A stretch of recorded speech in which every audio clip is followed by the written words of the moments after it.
तो hello guys, मैं हूं वेदांत और मैं आपका स्वागत करता हूं मेरे यूट्यूब चैनल में। तो आज का जो हमारा लेसन है वो सेकंड लेसन है सॉलिड के बारे में। सॉलिड स्टेट चैप्टर हम पढ़ रहे हैं। तो आज का जो लेसन है वो है टाइप्स ऑफ सॉलिड। पिछले वीडियो में मैंने आपको सॉलिड क्या होता है उसके इंट्रोडक्शन मैंने अच्छे से दे दिए थे, और मैंने साथ में ये भी कहा था कि मैं 10-20 लेसन में इस चैप्टर को अच्छे से कंप्लीट कर दूंगा आपको समझा के। तो अभी फ़िलहाल लॉकडाउन चालू है तो आराम से पढ़ेंगे, कोई दिक्कत की बात नहीं है।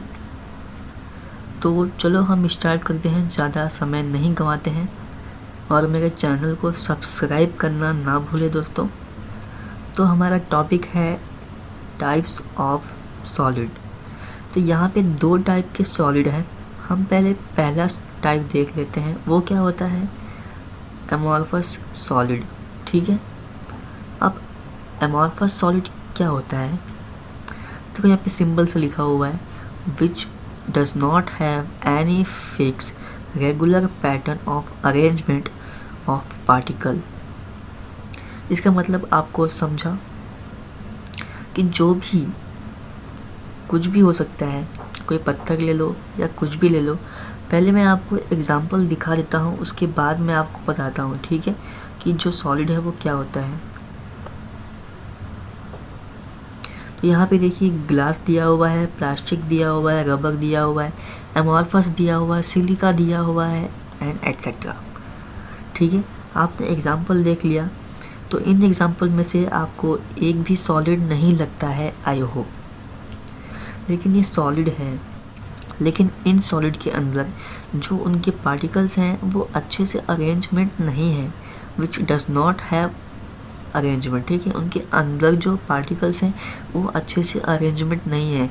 यदि मैं आपको एग्जांपल के थ्रू बताऊं, तो आप कोई भी सिटी में रहते हैं तो वहाँ पे कोई ना कोई गवर्नमेंट की बस तो होगी, उस बस में आप बैठे भी होंगे। लेकिन कभी आपने ये ऑब्ज़र्व किया है, जो उस बस के शीशे होते हैं वो आप घसका नहीं सकते, मतलब जल्दी घसका नहीं सकते। क्यों? क्योंकि शीशे भी मेल्ट होते हैं। शीशा एक एमॉर्फस सॉलिड है, और जो उसके अंदर के जो पार्टिकल होते हैं वो अच्छे से अरेंजमेंट नहीं होते हैं, इसलिए वो पिघल जाते हैं। जो नीचे का जो साइड होता है वो थोड़ा मोटा हो चुका होता है, और जो ऊपर का साइड होता है वो थोड़ा पतला रहता है, क्योंकि वो मेल्ट होता है। ठीक है, इतना आपको समझ गया। तो अब हम इसके प्रॉपर्टीज़ देख लेते हैं। तो यहाँ पे जो प्रॉपर्टीज़ क्या बोलता है, शॉर्ट रेंज ऑर्डर। ये जो पार्टिकल है वो शॉर्ट रेंज ऑर्डर में होता है। अब short range order and long range order क्या होता है आपको पता है? तो इसका फंडा भी सिंपल सा है। पहले देखते हैं लॉन्ग रेंज ऑर्डर क्या होता है। लॉन्ग रेंज मतलब कि सबसे ज़्यादा चलने वाला।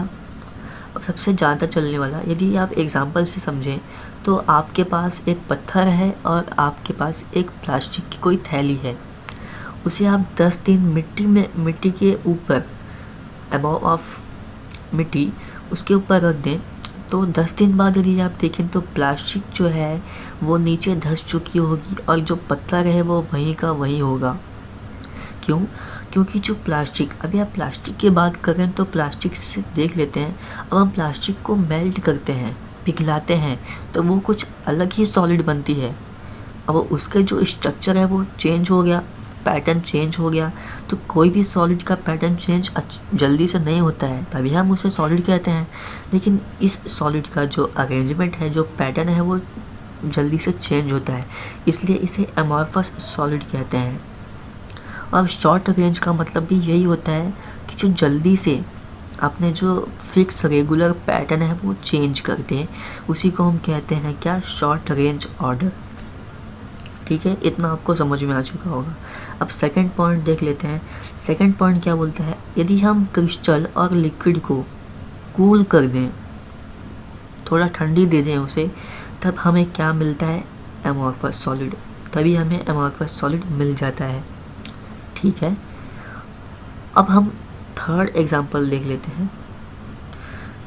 मैं आपको बताना भूल गया कि जो अमॉर्फस सॉलिड है उसे हम स्यूडो सॉलिड कहते हैं। यहाँ पे जो पी है वो साइलेंट है, ठीक है। जो अमॉर्फस सॉलिड है उसे हम स्यूडो सॉलिड भी कहते हैं। स्यूडो सॉलिड का मतलब होता है not true solid. Not true मतलब फॉल्स, वो सही नहीं है। अब वो सही क्यों नहीं है?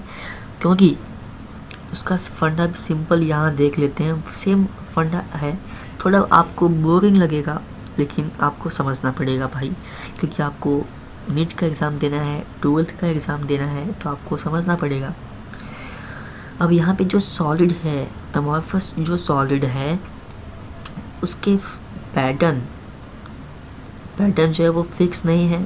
उसके अरेंजमेंट ऑफ पार्टिकल भी फिक्स नहीं है, रेगुलर नहीं है, इसलिए वो ट्रू नहीं है, इसलिए वो नॉट ट्रू है, वो सही नहीं है। एक तरीके से क्या हम इसे सॉलिड कहेंगे? किसी भी आप प्लास्टिक को पिघलाते हैं और जो उसका जो पार्टिकल्स है वो चेंज होता है, उसका अरेंजमेंट फिक्स नहीं है और वो चेंज हो जाता है, तो क्या हम उसे सॉलिड कहेंगे? नहीं ना। तो इसीलिए हम उसे कहते हैं स्यूडो सॉलिड। ठीक है, आपको समझा? और हाँ, इसे हम सुपर कूल्ड लिक्विड, एक सेकेंड, इसे हम सुपर कूल्ड लिक्विड से भी जानते हैं, रिगार्ड सुपर कूल्ड लिक्विड। ठीक है, अब चौथा पॉइंट देख लेते हैं। चौथा पॉइंट क्या बोलता है? Smooth cooling curve. इसके जो कर्व होते हैं वो क्या होते हैं? एकदम स्मूथ कूलिंग होते हैं, एकदम स्मूथ। ये देखो एकदम स्मूथ, यहाँ पे टेम्परेचर है, यहाँ पे टाइम है, ये एकदम स्मूथली आता है। और जो इसके जो मेल्टिंग पॉइंट है ना, वो शार्प होते हैं। नहीं, वो शार्प नहीं होते हैं। Do not have any fix sharp melting point. यहाँ पे एक बार फिक्स से देख लेते हैं। Do not have any fixed sharp melting point. यहाँ पे जो कूलिंग कर्व है वो एकदम स्मूथ होता है, ठीक है। अब पांचवा देख लेते हैं। पांचवा क्या बोलता है? अब देखो ध्यान से देखना, एकदम ध्यान से। जो इसका नेचर होता है वो कैसा होता है? आइसोट्रॉपिक होता है, having same property in all direction. इनके अंदर जो प्रॉपर्टी होती है वो हमेशा सेम डायरेक्शन में होती है। आप कहीं से भी देखो इन्हें ऐसे होते हैं, एकदम आइसोट्रॉपिक। आइसोट्रॉपिक का मतलब ये होता है क्या? सेम, ठीक है। Having same property of all direction. एक बार फिक्स से एग्जांपल देख लेते हैं। क्या है एग्जांपल? ग्लास है, प्लास्टिक है, रबर है, अमॉर्फस है, सिलिका है, एटसेट्रा है। तो हम चलते हैं अपने नेक्स्ट टाइप के पास। तो गाइस अब हम बात कर लेते हैं क्रिस्टलाइन सॉलिड की। तो यदि आपने अमॉर्फस सॉलिड अच्छे से समझ लिया होगा ना, तो आपको क्रिस्टलाइन सॉलिड को समझने में बिल्कुल भी समय नहीं लगेगा। तो मैंने वहाँ पे थोड़े कुछ 6 मिनट लेके आपको समझाया था, अभी जस्ट 6 मिनट हुआ होगा मैंने आपको समझाया। लेकिन जो क्रिस्टलाइन सॉलिड है मैं आपको 2-3 मिनट में समझा दूँगा। एकदम उसका उल्टा होता है, ठीक है। देख लेते हैं क्रिस्टलाइन सॉलिड क्या होता है। यहाँ पे देखो, which have regular pattern of arrangement of particle. वहाँ पे ऐसा कुछ नहीं था। वहाँ पे जो इसके जो पार्टिकल्स थे, जो अरेंजमेंट अच्छे से नहीं थे, जो इसके पैटर्न थे वो रेगुलर नहीं थे, ठीक है। यहाँ पे एकदम परफेक्ट है, इसीलिए हम यहाँ पे क्या कहते हैं? True solid. इस सॉलिड को हम क्या कहते हैं? True solid. और हम अमॉर्फस सॉलिड को क्या कहते थे? स्यूडो सॉलिड, ठीक है। यहाँ पे आपको एक बात पता चल गई, ठीक है। अभी यहाँ पे कुछ इसके प्रॉपर्टी को देख लेते हैं। तो यहाँ पे फर्स्ट प्रॉपर्टी क्या दिया हुआ है? Obtain bye slow and controlled cooling of liquid, ठीक है। इतना आपको समझ गया। यदि आपने अमॉर्फस में, मैंने आपको बताया था कि लॉन्ग रेंज ऑर्डर क्या होता है, अमॉर्फस में क्या होता है? शॉर्ट रेंज होता है, ठीक है। इतना आपको समझ गया। अब हम थर्ड पॉइंट की बात कर लेते हैं। थर्ड पॉइंट यहाँ पे क्या बोलता है? They have sharp melting point. मतलब जो इसकी मेल्टिंग पॉइंट है वो बहुत शार्प है, और यहाँ पे जो इसका कूलिंग पॉइंट जो होगा वो शार्प नहीं होगा, वो बहुत स्मूथ होगा। किसमें? अमॉर्फस में। अमॉर्फस में जो इसकी जो कूलिंग कर्व थे वो कैसे थे? एकदम ऐसे स्मूथ थे। लेकिन जो अभी यहाँ पे जो अभी कूलिंग कर्व है, ये जो कूलिंग कर्व है यहाँ पे स्मूथ नहीं है। देखो यहाँ पे ऐसे दिया हुआ है। तो ये फिजिक्स का पार्ट है, तो थोड़ा बहुत मैं आपको नहीं बताऊंगा, लेकिन इतना आपको ध्यान रखना है, यहाँ पे सॉलिड है और बाद में क्या बनता है, लिक्विड। ठीक है, ये टेम्परेचर है और यहाँ पे टाइम आपको बताया गया है। ठीक है, अब बात कर लेते हैं चौथे पॉइंट की। चौथा पॉइंट क्या बोलता है, एनआइसोट्रॉपिक इन नेचर। जो इसका नेचर है वो कैसा होता है, एनआइसोट्रॉपिक होता है। ठीक है, अब यहाँ पे देखो, have different particles in different direction. यहाँ पे जो इसके पार्टिकल होते हैं वो कैसे होते हैं, डिफरेंट होते हैं, और जो इसके डायरेक्शन होते हैं वो भी डिफरेंट होते हैं। यदि आप डायग्राम में देखिए ध्यान से, ये देखो, अगर ये सीधी लाइन में जाए, सेम डायरेक्शन में जाए, तो यहाँ पे क्या मिलता है, देखो यहाँ पे डॉट मिलता है, फिर एक्स मिलता है, फिर डॉट मिलता है, फिर यहाँ पे एक्स मिलता है, फिर डॉट मिलता है ना। लेकिन अगर हम डायरेक्शन को ऐसे चेंज कर दें, तब यहाँ पे देखो क्या मिलता है, एक्स मिलता है, एक्स मिलता है, यहाँ पे क्या मिलता है, डॉट मिलता है, डॉट मिलता है, डॉट मिलता है, और यहाँ पे भी यदि देख ले तो हमें डॉट मिलता है, डॉट मिलता है, डॉट मिलता है, एक्स मिलता है एंड एक्स मिलता है। ठीक है, इतना आपको समझ गया। एग्जांपल देख लेते हैं, यहाँ पे हमें क्या मिलता है, एग्जांपल में NaCl मिलता है, ZnS मिलता है, Ag मिलता है, Cu मिलता है, एट्सेट्रा मिलता है। ठीक है, तो अब चलते हैं अपने नेक्स्ट स्लाइड में। तो गाइस, जो क्रिस्टलाइन सॉलिड होते हैं वो मे बी 2 फॉर्म में होते हैं। ठीक है, कितने फॉर्म में होते हैं, 2 फॉर्म में होते हैं। कौन कौन से, आइसोमॉर्फस एंड यहाँ पे आपको दिया होगा पॉलीमॉर्फस। ठीक है, अब यहाँ पे हम एक एक करके इसका मतलब समझ लेते हैं। आइसोमॉर्फस मतलब क्या, आइसो मतलब क्या, सेम, एंड मॉर्फस मतलब क्या, शेप एंड स्ट्रक्चर। ठीक है, मतलब यहाँ पे क्या बोलता है, 2 different compound having same crystal structure. अब यहाँ पे देखो एग्जांपल से समझ लेते हैं।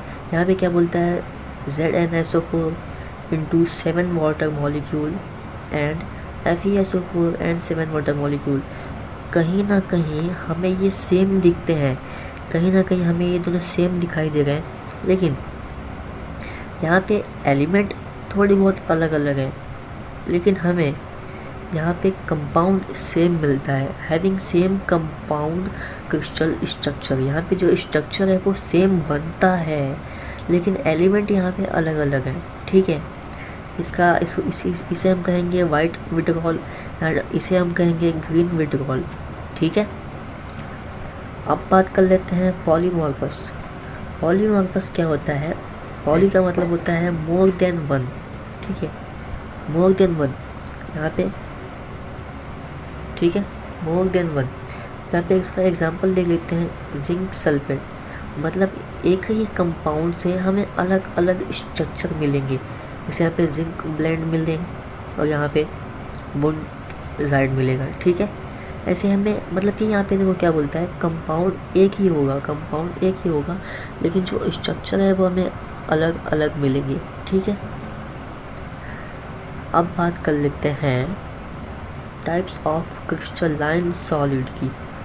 टाइप्स ऑफ क्रिस्टलाइन सॉलिड किसके बेस पे होता है, तो यहाँ पे लिखा हुआ है, one of the basis of nature of constituent particles and force of attraction between particles।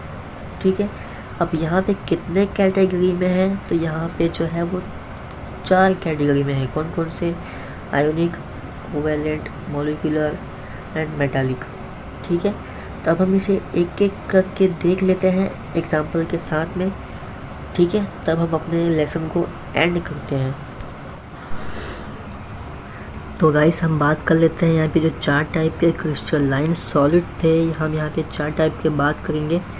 तो पहला क्या है, आयोनिक क्रिस्टलाइन सॉलिड। अब यहाँ पे देखो क्या होता है, आयंस होता है, कंस्टिट्यूएंट पार्टिकल, यह जो है वो कंस्टिट्यूएंट पार्टिकल है।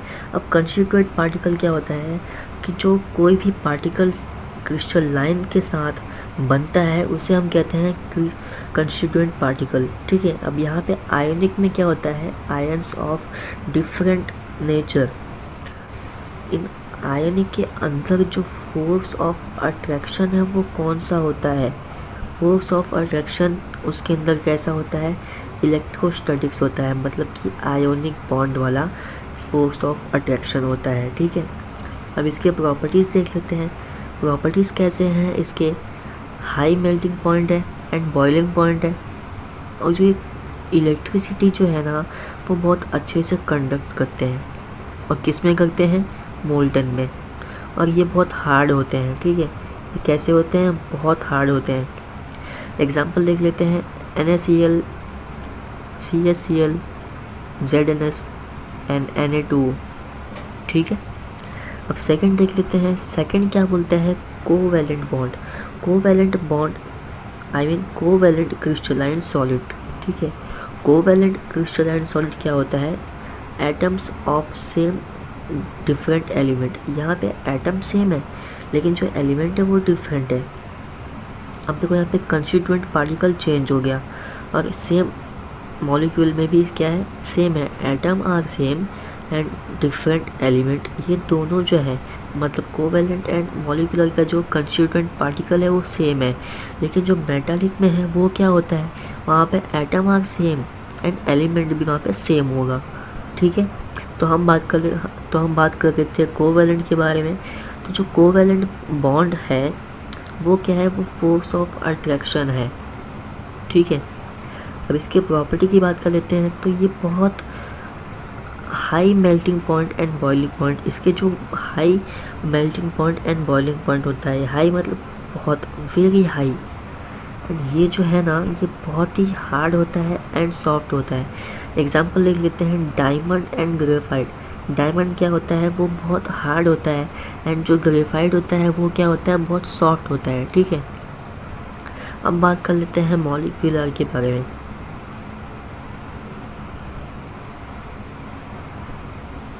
अब बात कर लेते हैं मॉलिक्यूलर के बारे में। तो मॉलिक्यूलर में क्या होता है, atom are same and different element.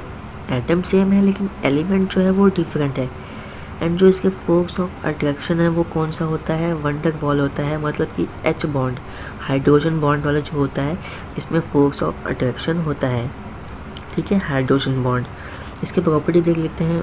Very low melting point and boiling point. जो इसके melting point and boiling point होते हैं वो कैसे होते हैं, एकदम स्लो होते हैं, बहुत लो होते हैं। एग्जांपल देख लेते हैं, I2HCl, P4S8 and water molecule, ठीक है। अब लास्ट वाला एकदम से देख लेते हैं, क्या है, मेटालिक। मेटालिक में क्या होता है, एटम ऑफ सेम एलिमेंट। यहाँ पे जो एटम होते हैं वो कैसे होते हैं, एकदम सेम एलिमेंट में होते हैं, और जो इनके बीच के जो फोर्स ऑफ अट्रैक्शन होते हैं वो कैसे होते हैं, मेटालिक बॉन्ड में होते हैं, ठीक है। इसके प्रॉपर्टीज़ को देख लेते हैं। High melting point and boiling point, good conductor of heat. ये हीट के गुड कंडक्टर होते हैं, ठीक है। एंड जो इनके जो कंडक्टर हैं वो इलेक्ट्रिसिटी कंडक्ट भी करते हैं, बहुत अच्छे होते हैं, और ये बहुत हार्ड भी होते हैं, ठीक है। एग्जांपल देख लेते हैं, FeCuMg, लिथियम सोडियम, ठीक है।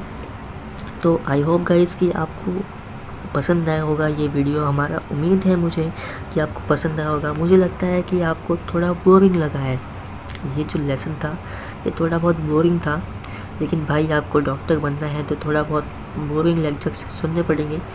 अगली बार से थर्ड लेसन से आपको एकदम अच्छे से समझ में आएगा, क्योंकि ये सब तो बेसिक था, और बेसिक मतलब थोड़े बहुत जो हमें पहले से पता है, लेकिन अब बात चलेगी थर्ड लेसन से थोड़ा मेन पॉइंट में बात चलेगी, तो उसे मिस नहीं कीजिएगा, ठीक है। कमेंट में ज़रूर बताइएगा कि आपको कैसा लगा। तब हम चलते हैं अपने नेक्स्ट लेसन में। तब तक के लिए थैंक्स फॉर वॉचिंग, और इसे सब्सक्राइब करना ना भूलें, और अपने अच्छे दोस्तों में इसे शेयर कीजिए जो कि पढ़ने वाले बच्चे हैं, ठीक है। ओके।